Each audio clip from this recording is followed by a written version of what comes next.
As we navigate through the modern world with its myriad of complexities, there's undeniable value in looking back to simpler times for guidance. Our grandparents, with their resourceful and prudent ways, have left us a legacy of time-tested financial wisdom. Today, we're about to embark on a journey through 15 one-minute money habits handed down from our grandparents that can profoundly shape our financial futures. 1. Envelope budgeting system. Imagine a world without digital wallets or credit cards, a world where every dollar had a designated purpose. Using envelopes labeled with categories like rent, groceries, or dining out, our grandparents ensured they had a clear financial blueprint. By allocating specific cash amounts to each envelope, overspending became virtually impossible. This tactile approach to money provides a clarity that digital tools often can't.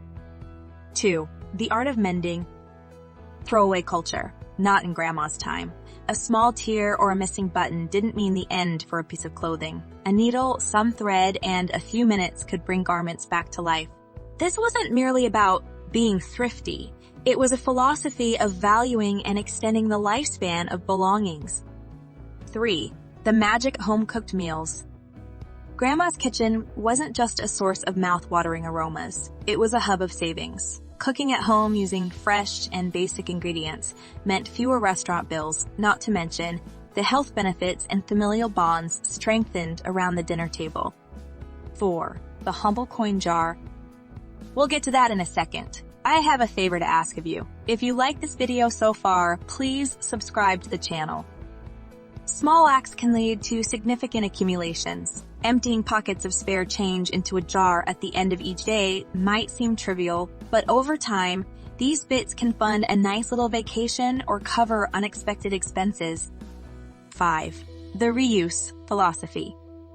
Before single-use became the norm, repurposing was a way of life. An old newspaper could line a shelf, used tea leaves, fertilized plants, and glass jars stored homemade pickles. This mindset, which reduced waste, was not just eco-friendly, but also immensely pocket-friendly. 6. Tactile reality of cash. Swiping a card is convenient, but does it make you value what you spend? Physically counting and handing over money can be more impactful. It gives spending a weight and gravity, making you more conscious of every transaction. 7. The wisdom of early rising. The early bird catches the worm wasn't just a saying. It was a way of life. Rising with the sun allowed for peaceful starts, better productivity, and reduced the urge for those expensive caffeine fixes. 8. The thrill of gardening. Gardening was more than a hobby. It was a means of sustenance. The joy of plucking fresh tomatoes or herbs from one's garden is unparalleled. And economically speaking, it's a win-win. Quality produced without the price tag.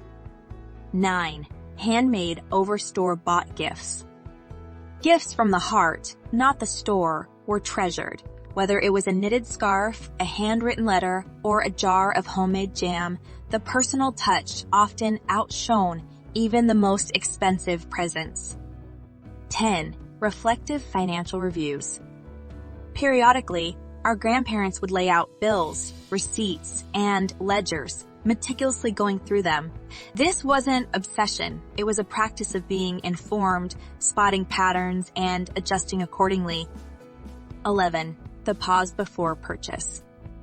Retail therapy wasn't as rampant. Before every purchase, they'd ask, "Do I really need this?"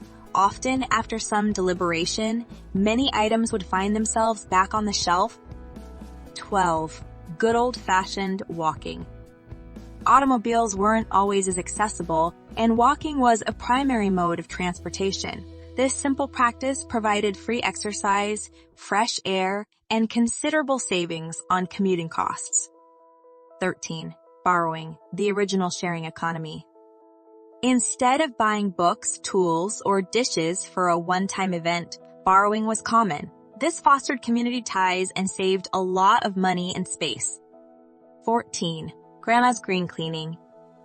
Instead of a cabinet full of chemical cleaners, natural ingredients like lemon, vinegar, and baking soda kept home sparkling. Effective cleaning didn't require a trip to the store or spending much money. 15. Investing in quality.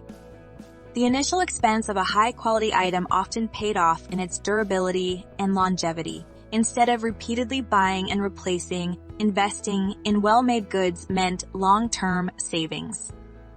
To sum it up, our grandparents' money habits revolve around simplicity, intentionality, and appreciation. They teach us that wealth isn't just about earning more, but also about spending wisely and valuing what we have. If you're motivated to incorporate even a few of these habits into your life, give this video a thumbs up. And for more wisdom-packed content, make sure you subscribe